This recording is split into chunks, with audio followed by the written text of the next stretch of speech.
Good evening, everyone. I'm very excited about being here this evening, and I appreciate you taking your time out. First, I have to say that I would like to thank the museum board, Lori and her staff, for the opportunity to bring my collection to the museum and to share it with everyone. That ultimately has been the goal of my collecting this collection, especially after the Bunnings have been so generous and have given me a lot of items that are in the collection. And it just seemed like it was a shame not being able to share this collection with everybody. So the museum has afforded me the opportunity, and the time that I've spent here over the last couple of months or so has been very enjoyable. The staff here are just very accommodating, and it just seems like perfect opportunity and the perfect venue for my collection. Don't know where it went here for a second, so bear with us. We're going to try to. Well, of course, Rex, we look at you as one of us at this point in time. I appreciate that. You're part and parcel to this, and you're one of our valued.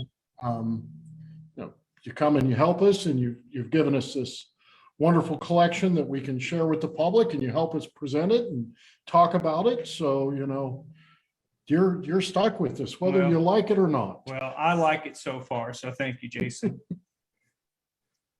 Okay, the presentation is from the Mound to the Hill, and that's actually the name of the exhibit here at the museum.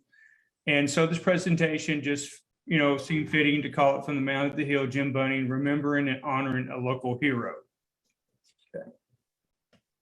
So why Jim? First of all, if you're looking at those two pictures that are part of this this slides presentation, these are two panoramic views of a couple of the rooms here at the museum where a lot of the collection was on display. It has since been downscaled a little bit, but still there's a lot of items on display that I think most people would find very interesting. So why Jim? I served in the Navy for 20 years. And during that time, in March of 1996, I was stationed at a little base on the outskirts of San Juan, Puerto Rico. And I had traveled to the Norfolk, Virginia area to attend some training. So I was in a class with some other Navy chiefs, and we were sitting around a table, and I'm not sure exactly what we were discussing at the time, but the conversation eventually led to collecting ball cards. And I had collected some ball cards over the years, and I was talking about how, although it was semi-enjoyable, it really didn't have anything didn't mean anything personal to me. And I said, for any ball cards to mean anything personally to me, there'd have to be some kind of personal connection. And I had gave the example of my congressman, Jim Bunning. I said, he pitched a perfect game.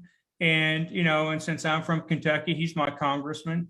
That makes sense that, that would be something that would be personal that I would enjoy. And that would actually be a hobby. And at the time, there was a Navy SEAL senior chief sitting across the table from me. And he said, Jim Bunning, where have I heard that name before? And he flips over his newspaper, and it says Weaver and Bunning inducted into the Hall of Fame. And it totally caught me off guard because like I said, I'd been stationed in Puerto Rico. I think we had one television channel down there where I was at, and I had no clue that Bunning had been considered for the Hall of Fame. Hadn't been really following his politics other than the fact that I knew he was my congressman. So it almost seemed inevitable that I start this. So I went back to Puerto Rico after the training, and just messing around, I thought, well, I'm going to try to call up Jim Bunning's house. And so I tracked down like 3 different residential telephone numbers, and I called the first one, and this lady answered the phone. And I said, hello, is this Congressman Bunning's residence? And she said, yes, it is. She says, but the congressman's not home. And I said, no, ma'am. I said, I apologize. I wouldn't want to disturb him. And I told her who I was, that I was from Kentucky, that I was in Puerto Rico, and that, I was just curious as to if that was the correct number. Well, it was Mary Bunning. And if any of you know Mary Bunning, she has never met a stranger. I mean, she doesn't know a stranger. There's only friends that she hasn't met yet. So, and we wound up talking for a half an hour. And at the end of that conversation, I felt like I really knew her. So this was, like I said, this was in 1996. So I concluded the conversation with, if I send the congressman a baseball, will he sign it for me? And she says, well, of course he will. So I sent a baseball, it got sent back, and that was the catalyst for the collection that exists now. Okay. So getting into about Bunning, he was born in Covington, Kentucky at St. Elizabeth Hospital. And if you look at online references, all the Major League Baseball sites and all, it will say that he was born in Southgate, but that is not true. He was born in Covington at St. Elizabeth Hospital, and he grew up in Southgate. Now, he attended St. Xavier High School in Cincinnati from 1946 to 1949. And if you look in the yearbooks, the St. Xavier X-ray yearbooks from those years, you don't find a lot of reference to baseball. The two sports that were predominant there when he went to school was football and basketball. And he really enjoyed basketball. And I think he wanted to be a basketball player. Well, by the time that he got up to his senior year, he was kind of getting roped into playing baseball. So he was on the baseball team his senior year. And they actually had pictures in the yearbook at that point. In the younger days, they didn't even, baseball wasn't a prevalent enough sport that they didn't even have any photos of the team in the yearbooks. Well, once he graduated high school, he had decided to attend Xavier University, but he was also getting letters from different organizations, to include the Tigers, the Detroit Tigers, wanting him to play baseball. Well, his parents made an arrangement with the Detroit Tigers that he could come and play for the Tigers. However, to do so, he had to finish his college before playing. Well, no, do we need to advance the slide? I was just no, curious. not yet. Okay. Not yet. All right. Okay. Again, so I think he got paid $4,000 when he got signed by the Tigers. And the agreement was he got to go to Xavier University and finish out his degree, and he would play summer ball and all with some of the farm teams and like that. So after he did graduate from college, he attended Xavier University from 50 to 53. And a side note to that is he and Mary got married January 26, 1952, while he was still in college. Well, once he finished college, he played for several minor league teams prior to going and playing full time with the Tigers. He started off with the Richmond, Indiana Tigers in 1950, then the Davenport Tigers in 1951, the Williamsport Tigers in 1952, and in 1953 went up to Buffalo and played with the Bisons, and didn't finish the season there. He went down to Little Rock, Arkansas, and played with the Little Rock Travelers the rest of the 53 season and 54 season, and then was back in Buffalo in 1955, and then finished playing minor league ball with the Charleston Senators in 1956. Now, I've gone through several years, and as you can imagine, he started getting very discouraged for the fact that he hadn't been brought up to play in the majors up until that point. Now, they did bring him up. He did in 55, he did come up to the Tigers, and he played a few games, and he had a 5-1 season in 56, and I think a 3-4 season in 55. But he just played a few games, and they farmed him back down. But in 57, he finally got pulled up and played full time. In 57, like I said, he was in the starting lineup, and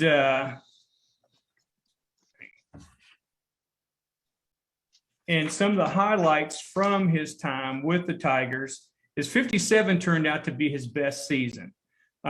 He struck out Ted Williams 3 times in a game, and he was the only pitcher to have ever done so. And it made Ted Williams very, very mad. And a lot of Ted Williams' teammates said that whenever he would get up to, after that, he'd get up to bat against Bunning, he would go around the dugout and be swinging his bat and cussing and throwing a fit to psych himself up. And although that Bunning was the only pitcher to ever strike him out 3 times, it turned out that when it was all said and done, Ted Williams had the most home runs against Bunning than any other pitcher. So I guess either Bunning either struck him out or Ted either knocked it out of the park, one of the two. I don't know if there was a lot in between. But in 1957, he was on the All-Star team as a rookie. He also had his first and only 20-win game that season as well. Now, he went on to have 19 win games, not 19, 19 win games after that, but he only had one 20-win game.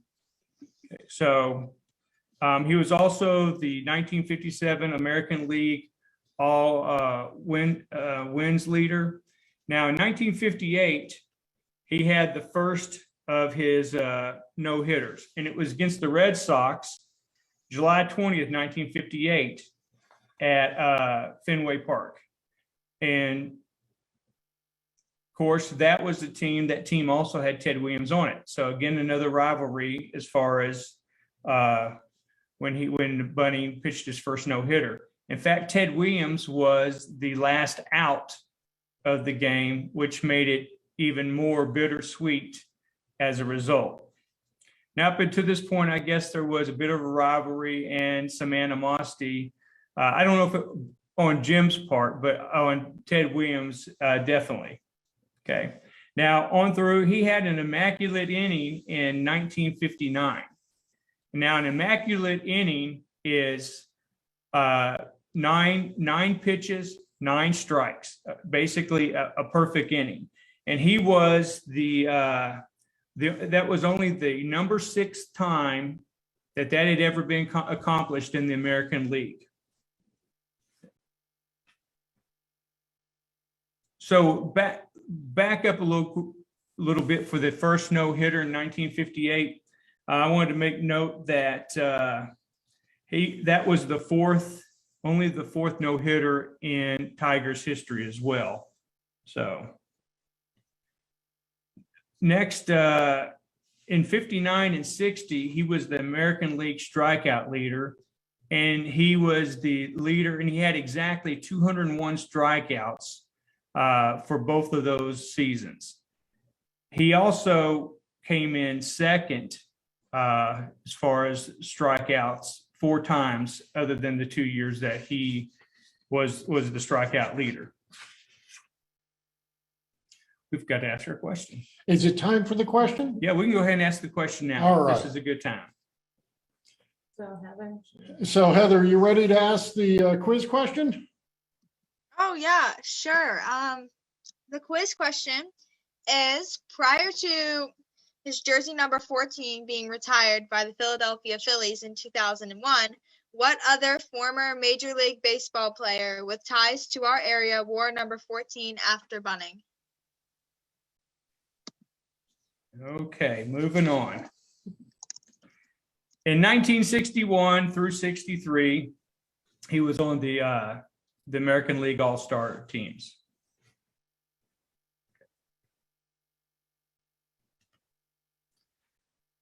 At the end of the 63 season, he got traded to the Philadelphia Phillies, and he was there his first time from 1964 to 1967. In 1964, he started off with a bang because that was the year that he got his second no-hitter, which was his perfect game. Now, it was very significant. It was at Shea Stadium against the Mets on Father's Day, June 21st, 1964. Well, to be honest, it turned out to be Father's Day, but Father's Day didn't officially become a holiday, I think, until like 1972, I believe it was. However, it was the first perfect game in the National League in the 20th century. The previous perfect game pitched in the National League was in 1880. So it had been a long time coming. And that was the catalyst for a lot of the recognition that Jim got was as a result of this perfect game. In 1964, he was picked as the Major League Player of the Year for June 1964. He was on the National League All-Star Game in 64. Wasn't in 65, and I don't know why, but in 66, he was back on the All-Star team. And then in 66, he led the National League in games started and shutouts as well. Now, 67 was a really good year for him. He led the National League in strikeouts, innings pitched, games started, and shutouts as well. So that was, figuring he led the league in all those areas. That 67 was, except for maybe his 64 year, was one of his best years.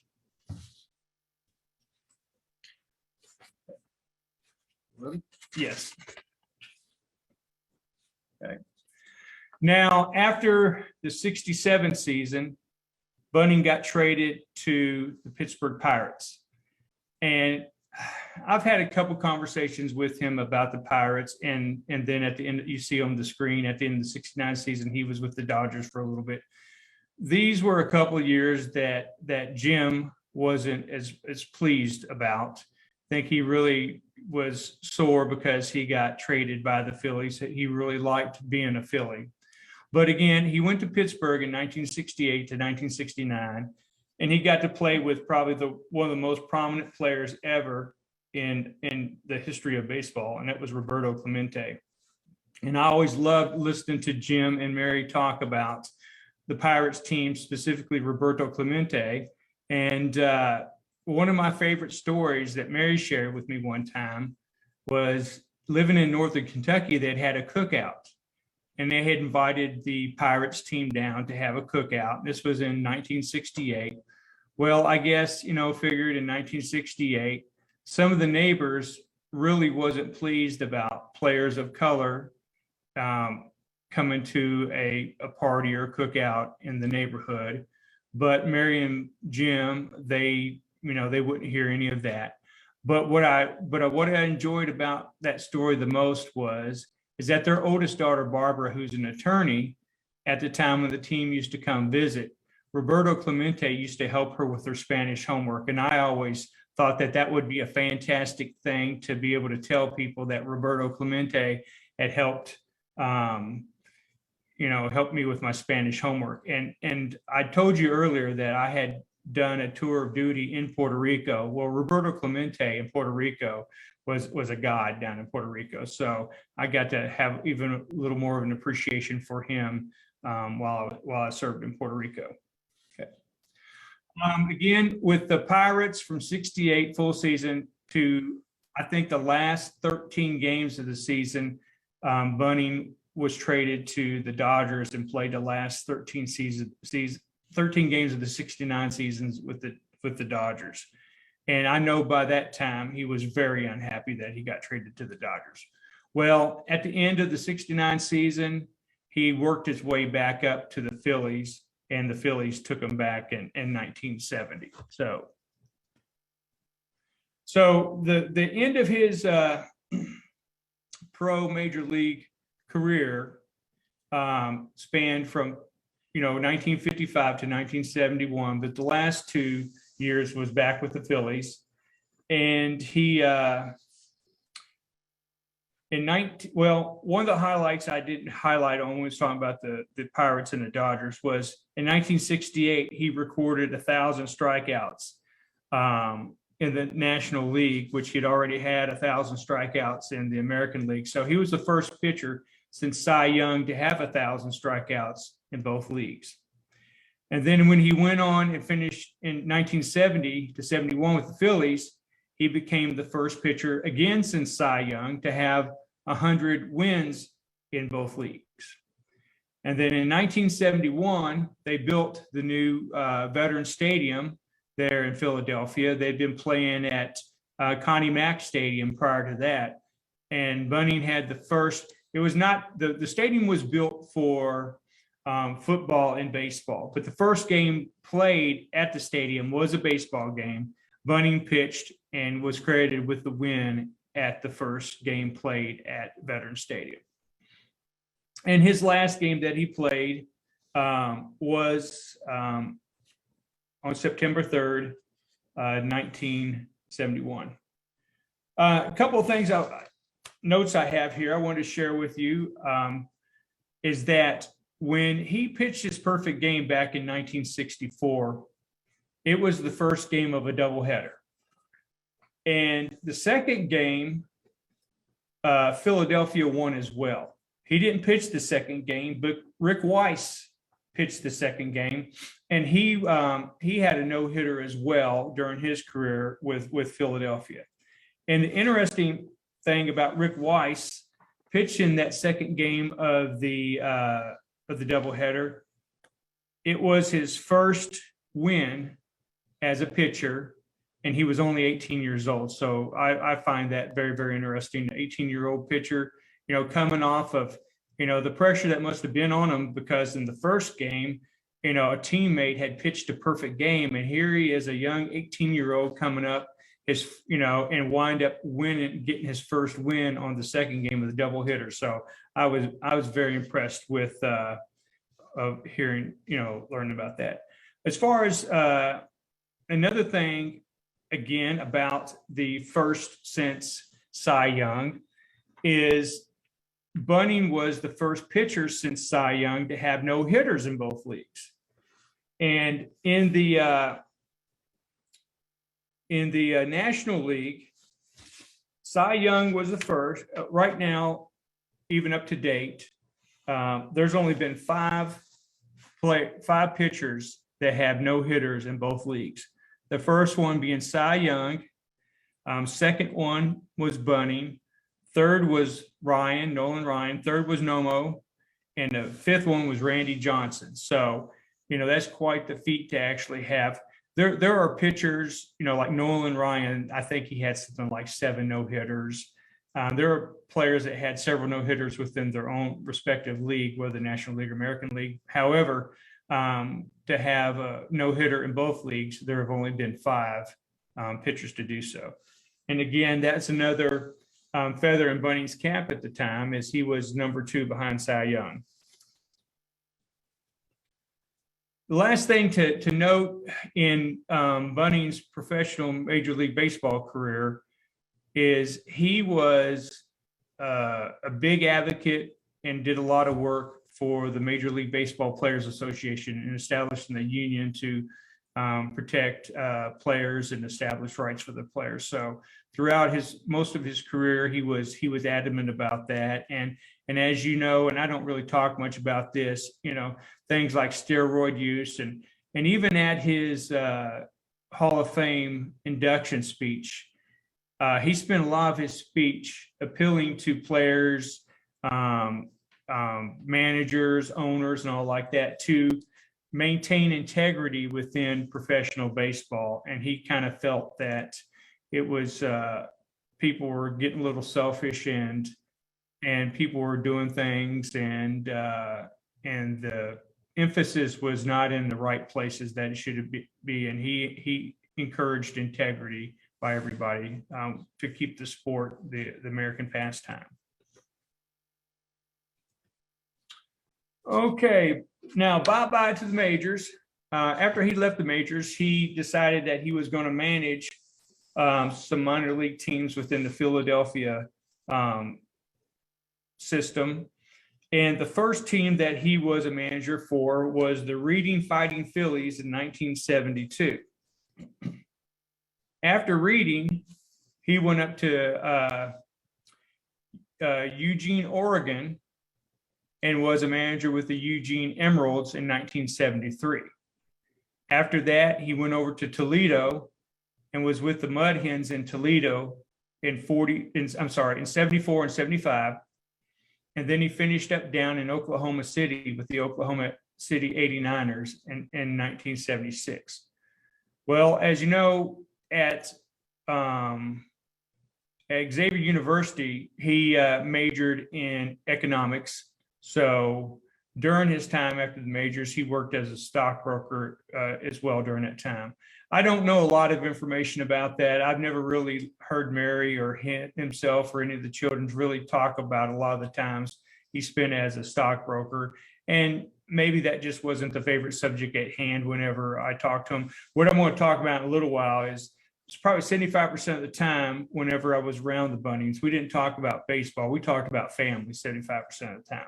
So, but anyways, after the majors, after he spent time as a manager and stockbroker, then he got involved with his politics. And his first taste of politics was here locally, elected to the Fort Thomas City Council in 1977. Then in 1979, he was encouraged to run for the Kentucky State Senate, got elected. And what was pretty impressive about that is he was the minority leader as a freshman, and that was a rare thing right there, to be a freshman senator and be the minority leader. Next in '83, he had an unsuccessful bid for Kentucky governor. And he ran on a ticket along with Eugene Stewart, who was a longtime member of the Kentucky State Legislature. And he ran against Martha Lane Collins. And I think he lost by 10 percentage points, I think, that race. But of the 12 elections that he ever was in, that one was the only one that he ever lost. But I think he would have been a good governor. However, that didn't transpire. And maybe being a congressman was more suited for him, because in '86 he ran and got elected as a U.S. congressman, and he served 6 terms, 12 years as a U.S. congressman. And as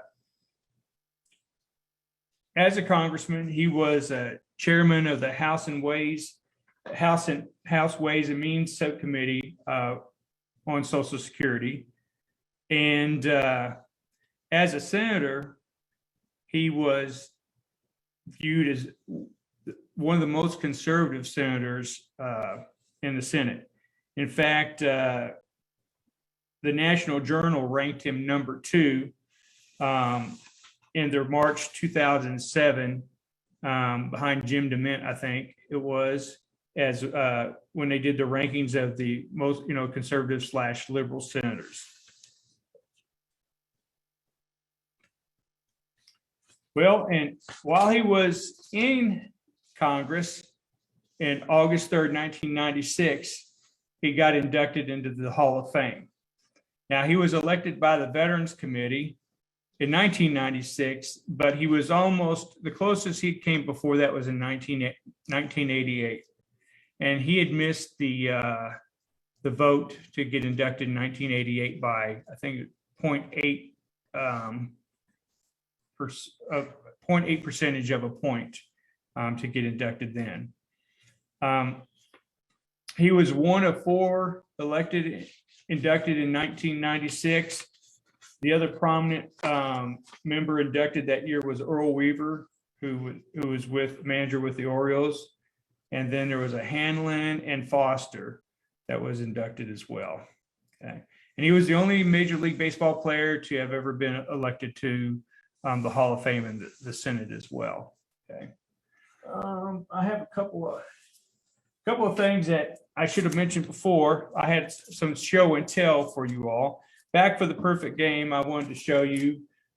Here's a couple items from the collection. This is the perfect game program and perfect game ticket from his perfect game, June 21st, 1964.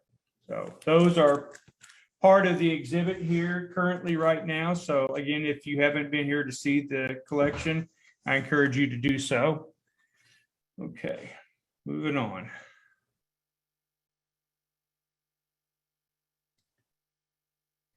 Some other accolades that Jim has received during his career.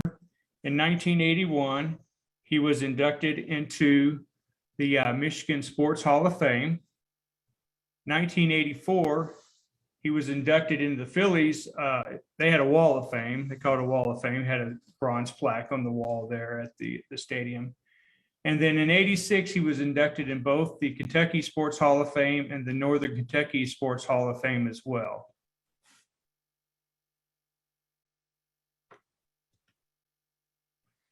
In 1986 as well, he was inducted into the St. Xavier Athletic Hall of Fame.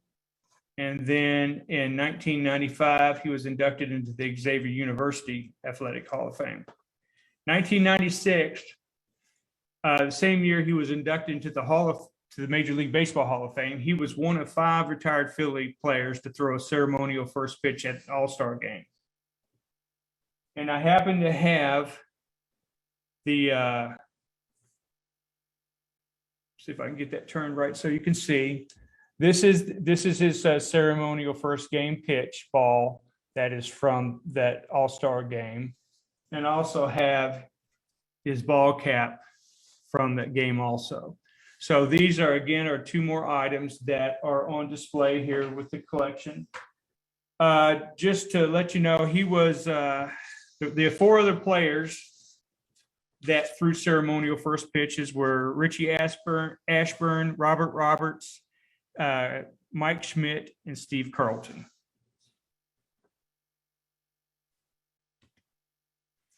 In 1990, he was inducted to the Ted Williams Museum.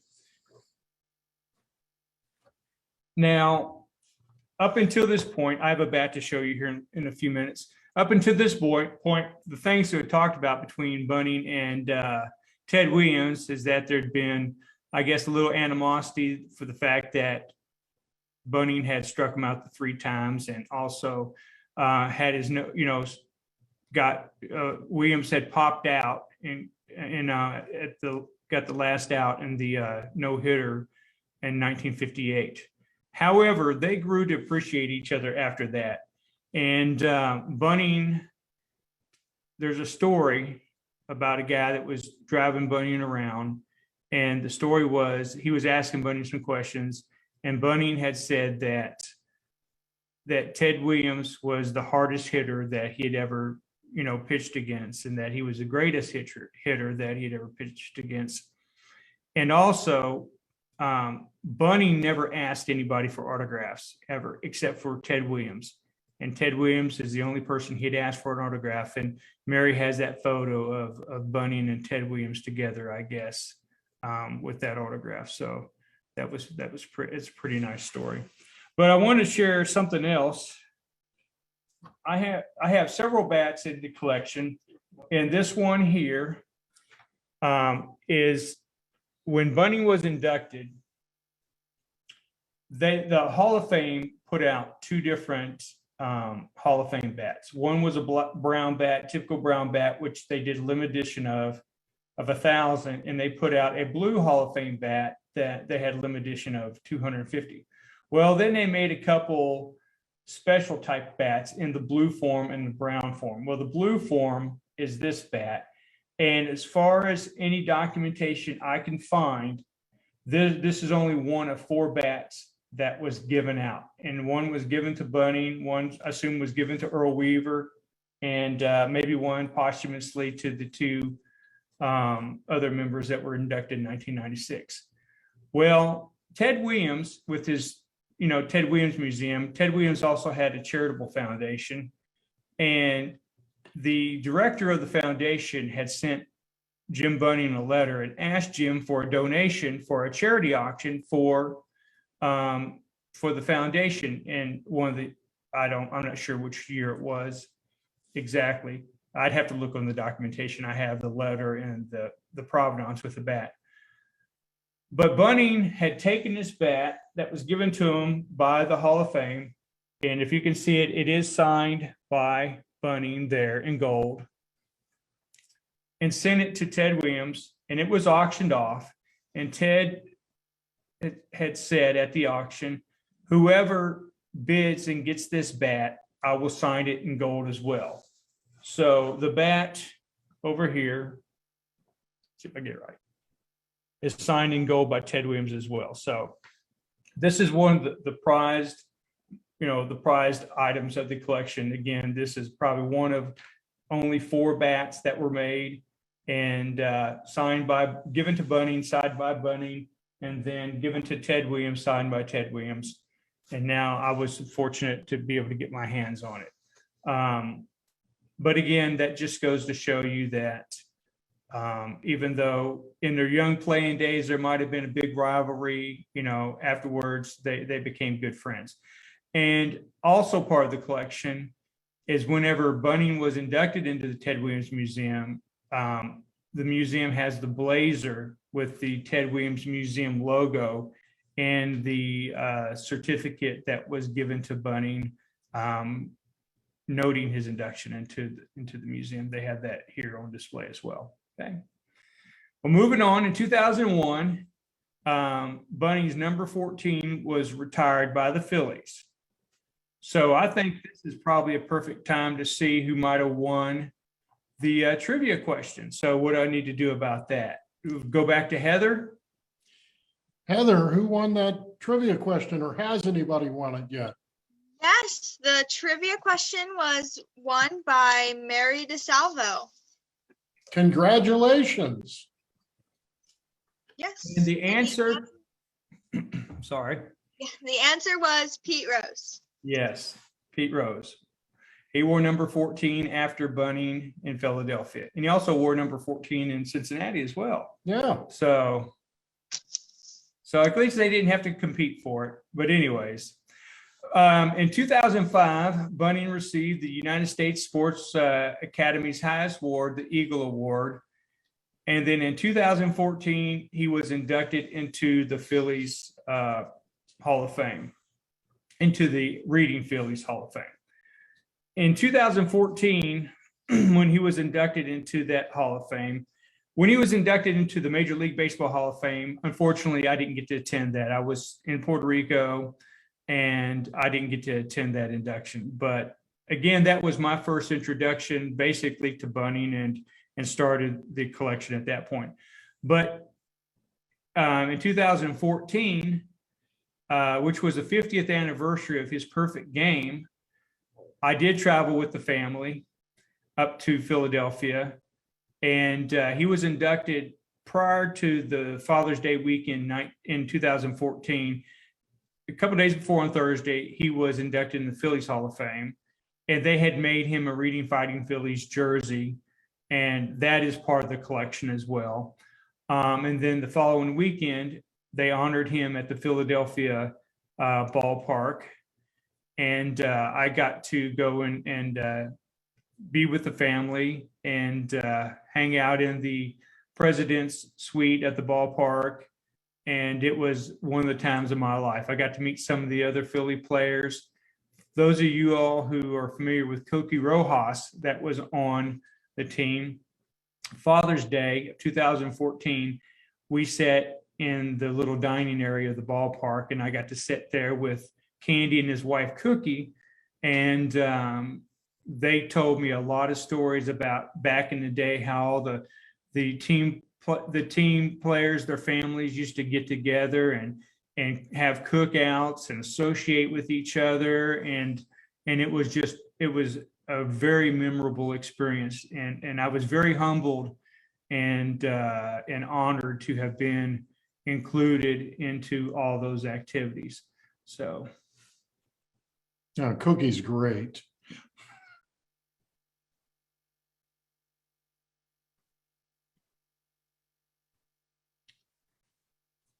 Okay, more than baseball and politics, and I kind of coined this. I said Jim loved his family. I used to go to a lot of political dinners, and I have displayed the collection at several political dinners, including his retirement dinner down at the Hilton in Lexington, and had a big display out at Northern Kentucky University in November 2011 when Bunning retired all of his political papers to Northern Kentucky University, and we had a big fundraiser and dinner reception all like there, and I displayed the collection. And but like I said, a lot of the times when I got together with them, we used to have lunch out at the Greyhound Station, I think it's called, and we would always talk 75% of the time about the Bunnings. And of course, like I said, Mary is just a jewel. And so my interest in the Bunnings stemmed from him being a congressman and pitching a perfect game, finding out he's getting inducted in the Hall of Fame. And when you would have asked me when I was in Puerto Rico, when I requested the signature on that first baseball, what would be my dream? I would have said, well, I would love to meet the Bunnings or Jim Bunning at the time. And I could have never fathomed that I would have developed the friendship with them that I had over these following years. The first time I got to meet the Bunnings was in 2005 at a dinner at the Airport Marriott in Hebron. And I had talked to some of his staff because I was trying to do some volunteer work for his office. And so I've been in communication with some of the staff members. And so I was there speaking to a lady, Debbie McKinney, who worked here in his Northern Kentucky office. And I was speaking to her and I said, Debbie, do you think by chance I could meet Mary Bunning? And she says, well, of course. And she looked to the side, she saw Mary and she hollered for Mary, and Mary come over. And I said, yes, ma'am. I said, I told her my name was Rex Morgan, that I had been in the Navy in Puerto Rico. And as soon as that came out of my mouth, she lit up and come over and hugged me like I was her long lost child. And it'd been 9 years since that phone call that I had initially made to her that I requested for this baseball to be signed. And so I will tell you that her response was really what solidified my not fascination. I don't think that's the right word. I'll just say my love for the Bunnings and the Bunning family. And it has just blossomed since then. And besides going to Philadelphia in 2014 with them, my wife and I were invited in 2012 to their 60th wedding anniversary. And we went to mass with them and wound up going to a local country club to celebrate their 60th anniversary. And it was, very honored and pleased about that. And then probably the cherry on top of everything, in 2016, which was right before he had his stroke, I got to go to the Hall of Fame with them. And it was the 20th anniversary of his induction. Since I didn't get to go in 1996, 20-year anniversary was a good time. And they got me VIP credentials, and I got to hang out at the museum, and not the museum, but the hotel where they stayed. And they were just always so gracious. They would introduce me to Hall of Fame baseball players like I was somebody. And I just felt like a little fly on the wall, but they always made me feel special and were just always so sweet and considerate. And it was a very nice experience. And I had a very wonderful experience with them at the Hall of Fame. Some of the pictures you see on here, there's a picture on the screen now, of course, of Jim and Mary together. And it's one of my favorite photos of them. And then there's Jim with one of his sons. I'm thinking, I don't know if that's Jim Jr. or maybe Bill one, I'm not sure. But anyways, I like that picture. But my favorite picture is the one you see on the screen to the right. He's there with two little boys, and those two little boys are my two youngest sons. So they're 13 and 16 now. So, but that picture there was at one of the dinners at the Airport Marriott. And so, he's always talking about his grandchildren. So he was pleased to take a picture of my two boys. And so that's something that's very near and dear to me. See how we doing on time? I think I've been talking a whole lot here. And I will say that the time that the collection has been on display here at the museum, I've got to talk to a lot of people, and to be honest with you, I mean, the items in my collection I've thoroughly enjoyed. Okay. However, I've collected it again to share it with people. So having it here at the museum to share it with people has been my dream. This is ideally what I've wanted with the collection, because they're objects, but objects alone isn't the satisfaction I get from it. It's the stories and the memories that it's associated with everything. And in the process of the collection being here, I've got to meet lots of people. I've got to hear lots of stories, because everybody that has met Jim and Mary, they have their own experiences and they have stories to share. And I like to hear those. I have learned a lot more through the last few months being here at the museum, just for the sole fact is that people come in, they look at the exhibit, they talk to the staff, they talk to me, and we get to reminisce and tell our favorite stories. And people are amazed who aren't real familiar with the Bunnings. They come in and they start hearing this, seeing the collection, hearing all the stories, finding out about all the accomplishments. Because when Jim Bunning retired from baseball in 1971, he was a big deal. Of course, there's lots of players now that have surpassed his numbers in a lot of areas. But again, to recap, he was the first pitcher since Cy Young to have 1,000 strikeouts in both leagues. He was the first pitcher since Cy Young to have 100 wins in both leagues. He was the number 2 on the strike as far as the number of strikeouts at 2,855, second to Walter Johnson. He was the first pitcher since Cy Young to have no hitters in both leagues. First perfect game in the National League in 84 years. 84. That's a long time. So when you look at him collectively, he was a very, very big deal in baseball. And then again, in politics, there are other sports people that have gotten in politics, but not really any that has been as prominent as he has been. There's been a couple like Bill Bradley, who played basketball, but, there's a handful of people that transitioned from sports into politics and has had such a presence in it as he has. And here in Northern Kentucky, I live near Louisville in Henry County. So spending the time up here in this area, in the Cincinnati area, I get to be around a lot more people who have grown up with Bunning living in this area. So I've learned a lot more, and I've even have learned more of it, the more of an impact that he's had in this area, and the friendships and how much respect, love, and admiration that people have for him in this area. So again, in the end, the collection being at the museum here has been a win-win situation, it seems like, for everybody involved. And I couldn't have asked for a better situation. So again, I want to thank the board. I want to thank Lori, the director, her staff, and for the opportunity to have the collection here. And I've grown to love the museum. I hope to come up here and do more volunteer work with them, even after the Bunning collection is not in the spotlight as much. And I would just encourage people to get up here and see it and get involved with the museum. And I see Jason's chomping at the bit to say something, yeah. So I'm going to turn it over to him. You've got me excited because Okay. this has been a special exhibit for us.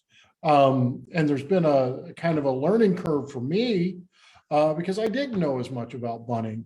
But out of this, there's a project we're working on that we're really pretty excited about that ties into this collection. And when he's talking about Cookie Rojas or the other people that Bunning helped or worked with, because not only was the sports end of things, when he was in politics, we think of him as a fierce competitor, but he was also very, he may have came across as a gruff, kind of tough guy, but he would help anyone he could. And some of these stories are coming out as we're kind of working on this side project that's Bunning related.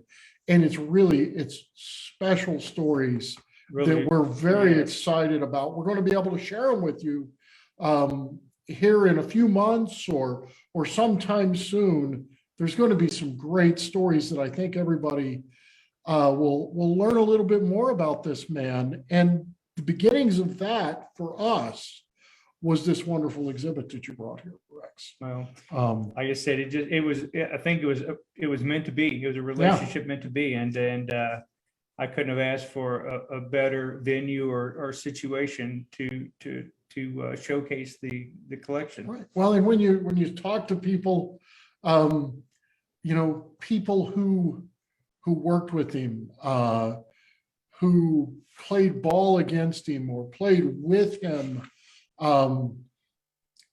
he's somebody that, regardless of political affiliation, regardless of maybe he didn't necessarily appreciate the media the way that the media wanted to be appreciated. He didn't appreciate, but he was, if you needed help and he could help, he gave it to you, whether any way that he could. He's a really interesting local, really character, local hero.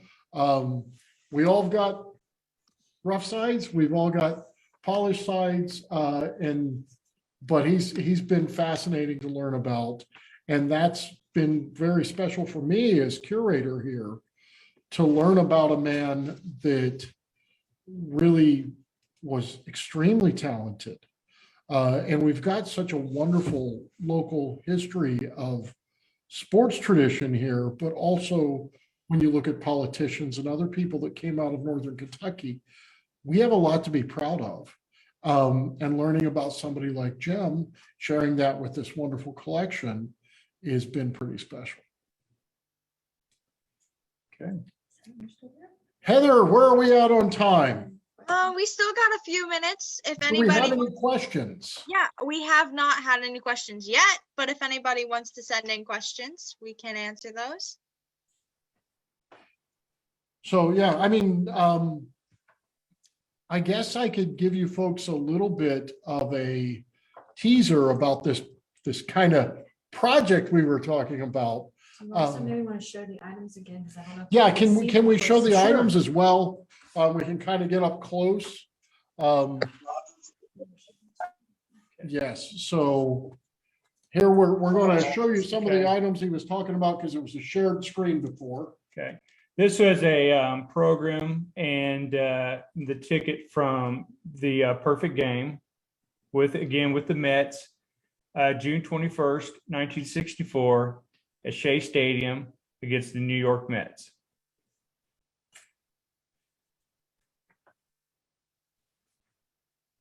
From the 1996 All-Star game was the ball cap, and it was in Philadelphia, as you could see from the Liberty Bell as part of the logo for the 96 All-Star game.